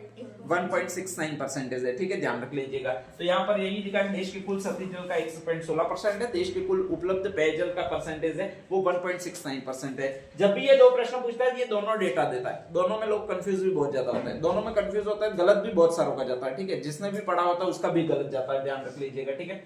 नेक्स्ट आगे अगला जो दिया हुआ है वो ये दिया हुआ है कि राज्य में ये 39.36 लाख हेक्टेयर क्षेत्र में सतही जल परियोजनाओं से सिंचाई सुविधा उपलब्ध होती है। वो तो ठीक ही है, अपने कोई मतलब नहीं है। सिंचाई किससे होती है उसको भी अपन ज्योग्राफी में पढ़ते रहेंगे कि भाई नहर से, ट्यूबवेल से, कुएं से, तालाब से वगैरह होती रहेगी सारी, ठीक है, ध्यान रख लीजिएगा। इकोनॉमिक सर्वे में और इंपॉर्टेंट क्या है, तो राजस्थान में कुछ कुछ परियोजनाएं चल रही है सिंचाई के लिए, और उनमें से कुछ तो वृहद परियोजना, कुछ नेक्स्ट चलेगी, वो आपकी और होगी जिनको कहा जाएगा आपके स्पेशली, ध्यान रख लीजिएगा, वो मध्यम परियोजनाएं होगी, और बाकी जो परियोजनाएं बचेगी उनको कौन सी परियोजना कहा जाएगा? आपके लघु परियोजना कहा जाएगा, ठीक है। वृहद परियोजना कौन कौन सी, जिनका लार्ज स्केल पर निर्माण किया जा रहा है, और लार्ज स्केल पर 2 परियोजना आपकी बहुत है। एक तो इंदिरा गांधी नहर परियोजना आप कहते हो, और एक और नेक्स्ट आगे आपके पूर्वी राजस्थान में चलती है जिसको पूर्वी राजस्थान नहर परियोजना कहते हो, ठीक है, ध्यान रख लीजिएगा। अगर मैं आपके ये राजस्थान पूरा पूरा बना देता हूं तो इधर जो चल रही है वो तो आपके इधर वाली योजना चल रही है जिसको क्या कहते हो भाई आपके? इंदिरा गांधी नहर परियोजना। और इधर चल रही है उसको आप एक और कहते हो, कौन सी परियोजना कहते हो आपके? पूर्वी Rajasthan ERCP, eastern Rajasthan canal project, ठीक है, ध्यान रख लीजिएगा। तो आपके स्पेशली कहा जाता है कि पूर्वी राजस्थान नहर परियोजना इधर चल रही है। अब नेक्स्ट आगे एक बात और ध्यान रखना, बहुत अच्छी इंपॉर्टेंट बात है कि ये दोनों है वो राजस्थान की सबसे बड़ी परियोजना है, लेकिन एक में नहीं आती है। कौन से में नहीं आती है? आपके वृहद परियोजनाओं में ये दोनों नहीं आती है। तो अक्सर ये पूछना है कि राजस्थान में 7 वृहद परियोजना या निम्न में से राजस्थान में वृहद परियोजना में कौन सी सम्मिलित नहीं है, और ये 2 ऑप्शन उसमें ज्यादा डालता है, या तो आपके इंदिरा गांधी नहर परियोजना डालता है, या फिर कौन सा डालेगा? आपके पूर्वी राजस्थान नहर परियोजना डालेगा। और ये दोनों ही किसमें नहीं आता है भाई? आपके वृहद परियोजना में नहीं आता है। ये दोनों ही आपके स्पेशली है, वो मध्यम परियोजनाओं में नहीं आएंगे, ये दोनों ही स्पेशली है, वो लघु सिंचाई परियोजना में भी नहीं आते हैं, ठीक है, ध्यान रख लीजिएगा। ये दोनों अलग ही प्रोजेक्ट है सेंटर द्वारा जो पेयजल उपलब्ध करवाने के लिए मैं, ठीक है, ध्यान रख लीजिएगा। उससे एडिशनल पानी बहुत ज्यादा है तो सिंचाई भी उपलब्ध हो रही है आपको, ठीक है, ध्यान रख लीजिएगा। नेक्स्ट आगे कहा जाता है कि राजस्थान में आपके स्पेशली वृहद परियोजनाएं कौन कौन सी है, तो एक तो आपके दक्षिण राजस्थान से स्पेशली ये वृहद परियोजना है जो जालौर में है, नाम कौन सा हो जाएगा भाई? आपके नर्मदा नहर परियोजना, ध्यान रख लीजिएगा, ठीक है। एक और आपके स्पेशली हो जाएगी वो आपकी ये परवन नदी, और परवन नदी कहां पर? आपके झालावाड़ में, ठीक है, ध्यान रख लीजिएगा। एक धौलपुर लिफ्ट नहर है, ये धौलपुर में ही। नवनेरा बांध है, ये कोटा में आपके स्पेशली। अपने दक्षिण भारत की है वो माही है, पीपलखुट बांसवाड़ा वाला ही है, ठीक है, ध्यान रख लीजिएगा, और कुछ नहीं है, पीपलखुट लिखा हुआ है। और एक काली तीर परियोजना, ये तो आगे आएगी धौलपुर में, कहां पर है, धौलपुर में। तो आपके दक्षिण राजस्थान से माही है, ठीक है, पूर्वी राजस्थान से धौलपुर लिफ्ट परियोजना और काली तीर 2 है, ठीक है, ध्यान रख लीजिएगा। जालौर और बाड़मेर वाली है वो नर्मदा है, ठीक है, ध्यान रख लीजिएगा। और बाकी एक परवन झालावाड़ की ओर है। ये सारी आपकी परियोजना कहलाएगी वो वृहद परियोजना है, ठीक है, स्पेशली ध्यान रख लीजिएगा। तो ये राजस्थान है आपके, और राजस्थान में ये 2 बड़ी परियोजना वो वृहद में नहीं आती है, इधर से नर्मदा आती है, इधर से माही आती है। ये धौलपुर वाली धौलपुर लिफ्ट और काली तीर दोनों धौलपुर की है, और परवन वाली एक और याद रखनी है, वो जो है वो आपके कहां पर आती है भाई, आपके झालावाड़ में आती है। इतनी आपकी जो परियोजनाएं कहलाती है वो कौन सी परियोजना कहलाएगी, आपके वृहद परियोजनाएं कहलाएगी, ठीक है, ध्यान रख लीजिएगा। सेकंड नंबर पर जो आएगी वो आपके और आएगी, और उसको कौन सी परियोजना कहा जाएगा, आपके मध्यम परियोजना। और मध्यम परियोजना जो भी आपके अवेलेबल है वो हाड़ौती क्षेत्र में ही है ज्यादातर, ध्यान रख लीजिएगा। और ये बहुत ज्यादा आती है, ये 4 है वो अक्सर आती ही रहती है, ठीक है, ध्यान रख लीजिएगा। उसमें से एक का नाम है वो ये नाम है, नाम कौन सा भैया आपके, तकली, ठीक है, ध्यान रख लीजिएगा। ये तकली है, या फिर कहीं कहीं लिखा आ जाएगा टकली, यूं लिखा हुआ आ जाएगा, तो ये दोनों एक ही है। और इसमें क बीच में आता है, इसलिए एक जिले में, जिला कौन सा है आपके, कोटा, ठीक है। नेक्स्ट आगे ये गरदड़ा यूं लिखा है, ठीक है, याद कैसे रखना, जब भी आप बूंदी ज्यादा खा लोगे तो पेट में गरड़ ही करेगा, ठीक है, ध्यान रख लीजिएगा, बाथरूम के पास ही बैठे रहोगे। तो ये नेक्स्ट आगे बूंदी में वो गरदड़ा सिंचाई परियोजना है। 2 आपकी हो गई। टकली कहां पर बताए, कोटा में। बूंदी खाओगे गरड़ होगा, तो गरदड़ा कहां पर है, बूंदी में, ठीक है, ध्यान रख लीजिएगा।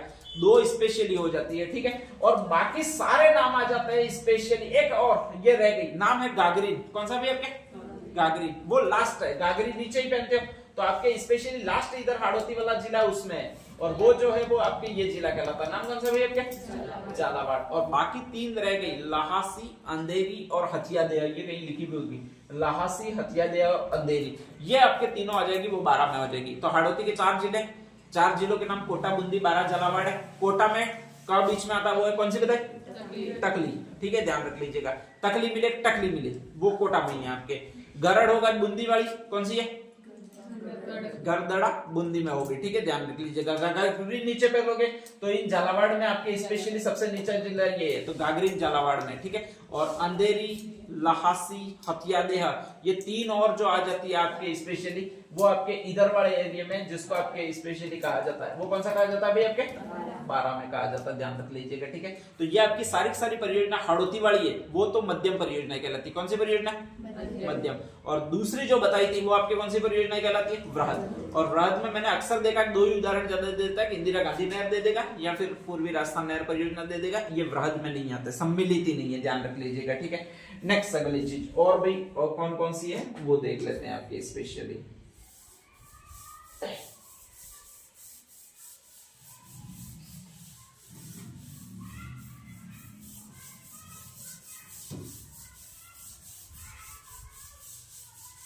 पानी को लेकर अपने स्पेशली योजनाएं कौन कौन सी चल रही है, तो वो तो यही है आपके स्पेशली।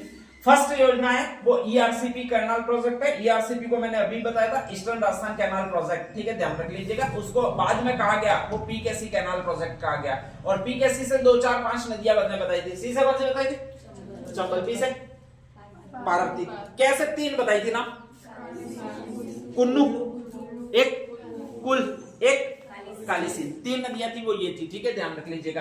तो कहा जाता है कि इसको पार्वती कालीसिंध चंबल लिंक परियोजना कहा गया। अभी बाद में बीजेपी की सरकार है, उनको लगा कि यार ये नाम भी कुछ जम नहीं रहा है, अपन ने कौन सा कर दिया, राम सेतु लिंक परियोजना, ठीक है, ध्यान रख लीजिएगा, बहुत शानदार नाम है राम सेतु। ये जल लिंक परियोजना जो नाम किया गया वो इसी योजना का नाम किया गया, ठीक है। पूर्वी राजस्थान में टोटल मैंने जिले कितना बताया आपके इकोनॉमिक सर्वे के अनुसार, 17, ठीक है। वो 17 इसलिए आए, पहले 21 लिखा है मैंने, 21 इसलिए थे, पहले जिले ज्यादा थे, अब थोड़े जिले काट दिए समिति ने, तो इसलिए अभी के 17 जिले हैं वो इसमें सम्मिलित है। और पूरे राजस्थान जो आपके पूर्वी राजस्थान है उसमें पेयजल सप्लाई करेगी, उसमें सिंचाई सप्लाई करेगी, ठीक है, ध्यान रख लीजिएगा।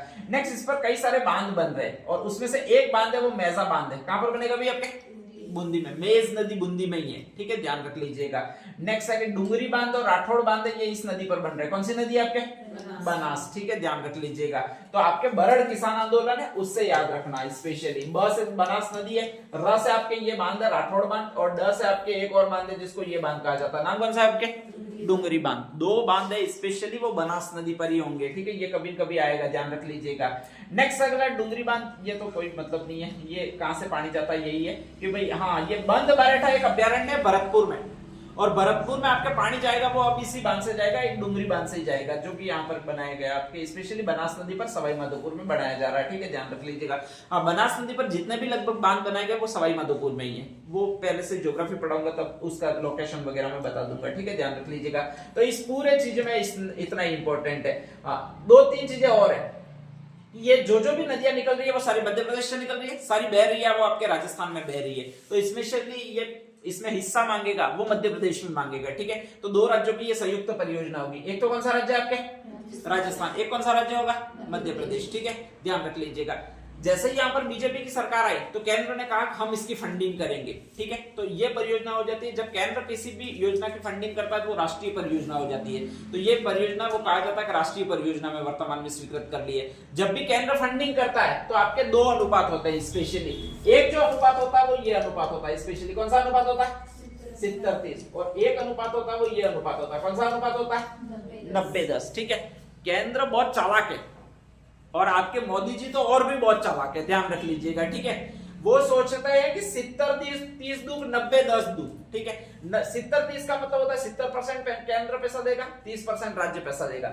90-10 का मतलब होता है 90% केंद्र पैसा देगा और 10% कौन देगा भाई? आपके राज्य देगा, ठीक है, ध्यान रख लीजिएगा। तो इससे पहले अपन देखते हैं, प्रधानमंत्री जी देखते हैं कि सरकार किसकी है। अपने यहाँ पर सरकार किसकी है?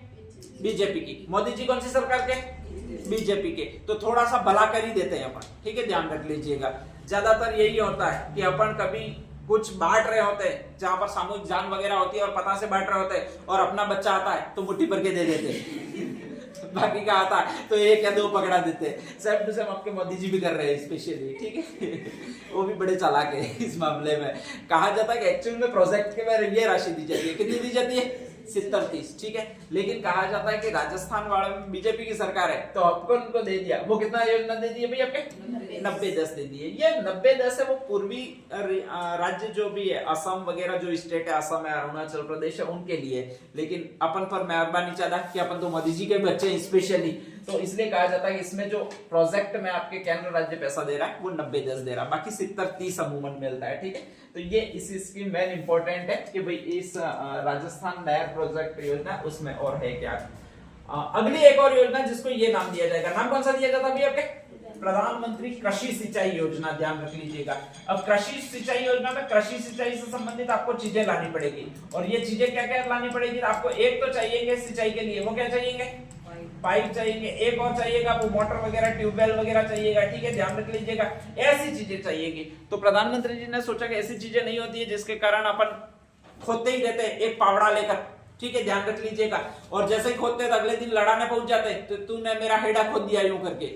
इसको उन्होंने समझा और कहा जाता है कि एक योजना शुरू की है जिसका नाम है प्रधानमंत्री कृषि सिंचाई योजना। इसमें पाइप पर आपको अनुदान दिया जाता है, लगभग 40% अनुदान अभी भी चल रहा है कि अगर कहीं भी पाइपलाइन आप सामूहिक करते हो या व्यक्तिगत करते हो तो इसमें 40% अनुदान होगा, वो आपके खातों में सीधा आएगा। बस आपको कृषि का जो अनुबंधित दुकान है वहां से पाइप लाना, वहां से बिल लाना, ठीक है, फिर पाइपलाइन करनी है और इसके बाद में उसका फोटो होता है वो ग्राम सेवक के माध्यम से अपलोड करवाना है। तो यही आपकी योजना है। वो कौन सी योजना है भाई? आपके प्रधानमंत्री कृषि सिंचाई योजना। और इसमें जो है वो स्प्रिंकलर सिस्टम वगैरह सारे होते हैं, उसमें 40% सरकार द्वारा अनुदान दिया जाता है, ठीक है। नेक्स्ट अगली एक योजना है जिसका ये नाम है, नाम कौन सा? जल स्वावलंबन योजना, ठीक है। अब यहां पर जल में आपको क्या बनना पड़ेगा? स्वावलंबी बनना पड़ेगा। स्वावलंबी कैसे बनोगे? तो जो भी आपका बरसात का पानी है उसको स्टोरेज करना पड़ेगा। स्टोरेज किसमें करोगे? अरे बरसात का जो पानी है उसको गर्मी के लिए आपको स्टोरेज करना। स्टोरेज किसमें करोगे? बाल्टी में, यूं करो, या टब में ठीक है, नेवर पड़े वहां पर पानी देंगे। नेक्स्ट आगे वो स्टोरेज करोगे वाटर टैंक में। कहां पर करोगे? वाटर टैंक में, ठीक है। तो ये जल स्वावलंबन अभियान में भी यही है कि आपके जल संरक्षण के लिए टाके बनाए जाएंगे। हर गांव में पहले टाके बनाए गए, जैसे स्कूल है तो वहां से पाइप उतारे गए और नेक्स्ट आगे वहां पर टाका बनाया गया। हमारे गांव में भी बनाया था, हम तुरंत गए और उसको भर दिया, पूर दिया, ठीक है, ध्यान रख लीजिएगा।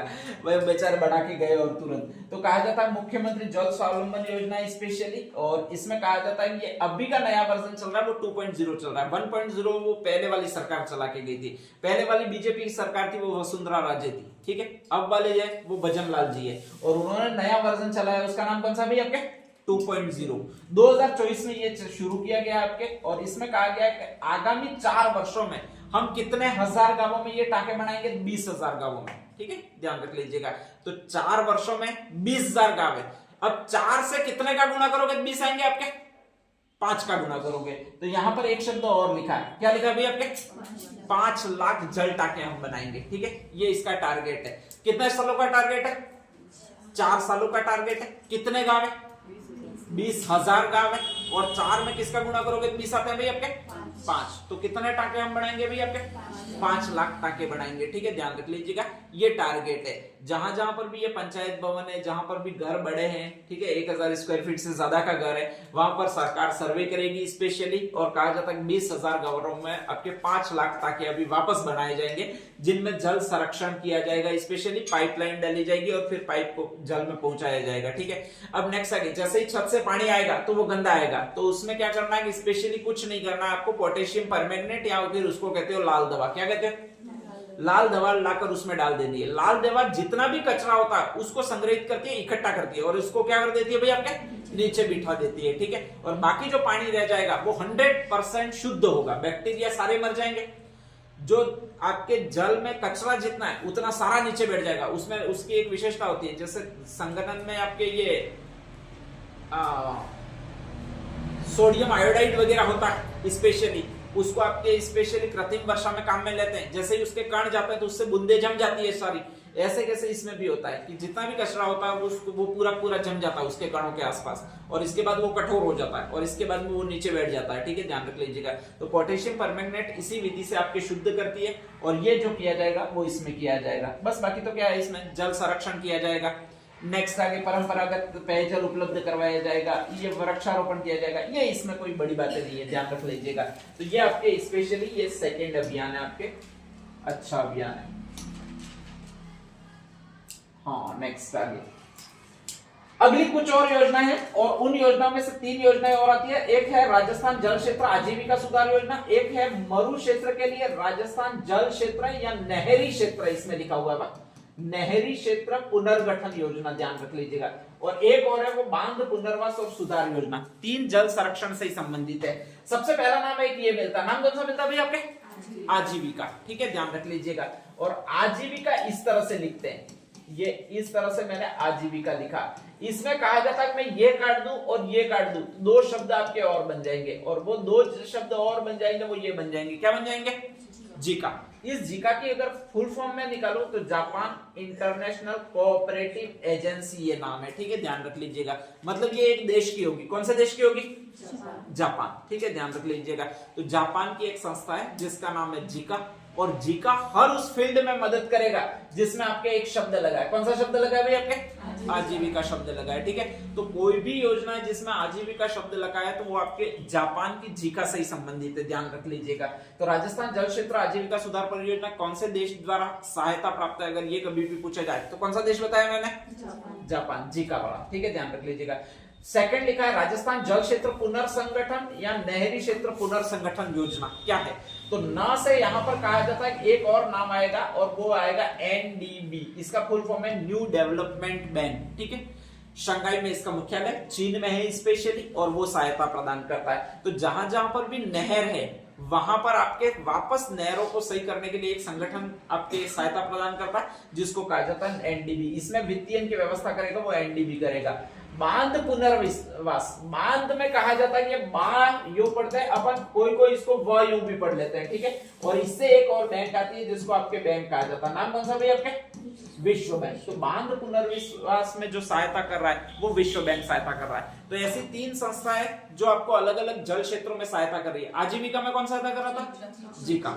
नहरी क्षेत्र पुनर्गठन में एनडीबी, न से एनडीबी, और बांध पुनर्वास में विश्व बैंक। ब को व पढ़ना है तो उससे क्या हो जाएगा आपके विश्व बैंक। अब यही तीन आपके स्पेशली है कि नहीं है, आगे आते जाएंगे, ठीक है, ध्यान रख लीजिएगा। तो ये तीन कौन कौन मदद कर रहा है वो ध्यान रखना है। अब फर्स्ट जल क्षेत्र आजीविका सुधार योजना, इसमें क्या है, तो इसमें जल क्षेत्र में वृद्धि करनी है, जमीन में वृद्धि करनी है, तो ये टांके वगैरह सारे निर्माण करने हैं, जल को संभालना है, उसका अपव्यय नहीं होने देना है, ये सारे काम करता है वो जीका करता है, ध्यान रख लीजिएगा। नहरी क्षेत्र पुनर्गठन योजना क्या है, जहां जहां पर भी नहरें हैं उनकी मरम्मत वगैरह करवानी है, वो एनडीबी हेल्प करता है। और बांध पुनर्वास, सारे बांध है वो अपने लिखे से, ठीक है, उससे पानी जाता ही रहता है, तो उनको वापस नए बांध बनाना है, ये सारा करता है वो आपके विश्व बैंक करता है, ध्यान रख लीजिएगा। एक और शानदार योजना पिछले 2-4 सालों से चल रही है, नाम कौन सा है अपने, अटल भूजल योजना, ध्यान रख लीजिएगा, ठीक है। अटल नाम है कौन सी सरकार द्वारा होगी, बीजेपी सरकार द्वारा होगी, सेंटर की योजना है, ठीक है, ध्यान रख लीजिएगा। शुरू कब हुई ये बहुत ज्यादा पूछता है, और ये शुरू हुई है अप्रैल 2020 में। कब से शुरू हुई है, अप्रैल 2020 से शुरू हुई है, ध्यान रख लीजिएगा। राजीव गांधी जल संचयन योजना वो 1 साल पहले 2019 से शुरू हुई है, वो राजस्थान में शुरू हुई थी, ये पूरे देश में शुरू है आपके स्पेशली, जिसको कहा जाता है अटल भूजल योजना। इसमें है कि 2020 से शुरू है और मार्च 2025 तक इसको कंप्लीट करना है। अभी इसका कंप्लीट टाइम आ गया, हालांकि बढ़ा देंगे, ध्यान रख लीजिएगा। तो ये अटल भूजल योजना कहलाती है। इसमें बढ़ाना कौन से जलों को होगा, आपके भूजल को बढ़ाना होगा। तो भूजल को बढ़ाने के लिए कहा जाता है कि बड़े बड़े हौज बनाए जाएंगे और उसमें पानी प्रवाहित किया जाएगा, ठीक है, ध्यान रख लीजिएगा। जैसे कोई बोरवेल है वो खाली पड़ा है, आपके छत से पाइपलाइन ले जाएगी और उस बोरवेल में जोड़ी जाएगी, ठीक है। कोई कुआं है बिल्कुल खाली है, सारे गांव का जहां से पानी गुजरता है वहां से एक लाइन दी जाएगी और फिर उस कुएं में पानी भरा जाएगा। इससे हो गया क्या, रीस रीस के पानी जमीन में जाएगा और धीरे धीरे भूजल है उसका लेवल ऊपर आता जाएगा। इसी योजना को कहा जाता है, वो कौन सी योजना कहा जाता है अभी आपके, अटल भूजल योजना, ठीक है, ध्यान रख लीजिएगा। ये लिखा हुआ भी हुआ, समुदाय में जल उपयोग के लिए व्यवहार परिवर्तन के माध्यम से भूजल स्तर में गिरावट को रोकना, मतलब उसको बढ़ाना, ठीक है। आपके जो भी वेस्ट पानी जा रहा है उसके लिए खड्डा खोदा जाएगा, उसमें वो प्रवाहित किया जाएगा ताकि धीरे धीरे वो जल जाए, छन छन कर जाए और नेक्स्ट आगे उसका स्तर बढ़े, तो ये भूजल योजना कहलाती है। इसकी हेल्प कौन कर रहा है, ये देता है, ध्यान रख लीजिएगा। तो हेल्प कर रहा है वो आपके वर्ल्ड बैंक कर रहा है, विश्व बैंक। कौन सा बैंक कर रहा है, विश्व बैंक, ठीक है। और उसमें राजस्थान, भारत सरकार कितने पैसे दे रही है और राजस्थान विश्व बैंक कितने पैसे दे रहा है। तो अटल भूजल में 50-50% का योगदान है, बाकी सब में 70-30 न्यू होता है। ये एक ही योजना है जिसमें कितना योगदान है भाई आपके, 50-50% योगदान है, ठीक है, ध्यान रख लीजिएगा। तो भूजल के स्तर को बढ़ाने के लिए जो योजना प्रवर्तित है वो ये है, नाम कौन सा है, अटल भूजल। मुख्यमंत्री जल स्वावलंबन में क्या था, उसमें भूमि में जो जल है उसको नहीं बढ़ाना है, बल्कि जो वर्षा से प्राप्त जल है उसका पुनर्उपयोग करना है, ठीक है। और उसमें क्या करना है, टांके बनाने हैं। इसमें क्या करना है, टांके नहीं बन रहे कहीं भी, बल्कि जहां पर भी खाली जमीन है, जैसे कोई कुआं वगैरह है, वहां पर सारी पाइपलाइनें जोड़ी जा रही है और उसमें जल भरा जा रहा है, ठीक है। तो ये दोनों, इन दोनों में डिफरेंस है, ध्यान रख लीजिएगा, दोनों एक नहीं है आपके। स्पेशली कहा जाता है कि राजस्थान के कितने जिलों में लागू है, तो आपके ये 17 जिलों में लागू होगी। कितने जिलों में लागू हुई है अपने, 17। अब 17 जिले कौन से होंगे, तो जो भी रेगिस्तानी एरिया है उनमें सारों में ये योजना लागू है, ठीक है। 12-13 रेगिस्तानी एरिया, बाकी अपने 4-5 दक्षिण राजस्थान के जिले, तो उन 17 जिलों में ये योजना लागू है, जिसको ये योजना कहा जाता है। नाम कौन सा भी आपके, अटल भूजल योजना, ठीक है, ध्यान रख लीजिएगा। नेक्स्ट आगे अगली एक और योजना जिसको आपके ये योजना कहा जाता है, नाम कौन सा है, परवन। कहां पर बताई थी मैंने, झालावाड़ में। लघु में आती है, मध्यम में आती है, वृहद सिंचाई परियोजना में बताई थी। अरे मध्यम में झालावाड़ में कौन सी बताई थी, गागरीन बताई थी। 5 ही मैंने बताई है स्पेशली। टकली बताई थी, कहां पर थी, कोटा। गरबदड़ा बताइए कहां पर थी, बूंदी। 2 याद हो गई, ठीक है। लाहसी, हथियादे और अंधेरी 3 बताइए, वो 12 में बताइए, ठीक है, ध्यान रखिएगा। स्पेशली लाहसी है, हथियादे है और अंधेरी है, ठीक है, ध्यान रखिएगा। और एक और लास्ट थी वो गागरीन थी, वो कहां पर बताई थी मैंने आपको, झालावाड़ में। परवन उसमें नहीं आई थी, ये वृहद पेयजल परियोजना थी, ठीक है, ध्यान रख लीजिएगा। तो फर्स्ट तो परवन नदी झालावाड़ में इतना है, वृहद पेयजल परियोजना है, दूसरा ध्यान रखना है पॉइंट। तीसरा, ये 3 जिलों में स्पेशली चलती है। वृहद है तो वृहद 1 से अधिक जिलों में ही होगी, ठीक है, नहीं तो ये मध्यम होती तो 1 जिले में ही आती है आपके स्पेशली, तो 1 से अधिक जिलों में चलेगी। और परवन है उसमें कहा जाता है कि आपके 3 जिले हैं जो कब्जा नाम वाले, ये मेन ध्यान रखना है। एक तो कोटा है, एक बारा है, और एक कौन सा जिला भाई आपके झालावाड़ है, उसके 637 गांव है, उसमें ये चलती है। हाँ, इसमें से सबसे ज्यादा डिफिकल्ट ये होता है परवन नदी बृहद परियोजना वो कौन से जिलों में नहीं है, और उसमें ये चारों जिले ऑप्शन में देगा, के बी बी जे देगा, कोटा, बूंदी, बारा, झालावाड़ देगा। तो इसमें से कौन सा नहीं होगा आपके? बूंदी नहीं है, ध्यान रख लीजिएगा, ठीक है। बूंदी में आपकी ये नदी जाती ही नहीं है, तो इसका मतलब नहीं है, ये 3 जिलों से उतरती है, और ये तीनों है वो राजस्थान में नीचे है, कोटा है, बारा है और झालावाड़ है, उसमें ये योजना। एक और बांध बताया था, नाम कौन सा भी आपके? नवनेरा। ये तो ठीक ठाक है, आपके चंबल नदी पर बना हुआ है, ईआरसीपी का हिस्सा है, कालीसीन नदी कोटा के पास में ये पड़ता है, ध्यान रख लीजिएगा, ठीक है। एक शानदार योजना, वो ये योजना आपके नाम कौन सा भी आपके?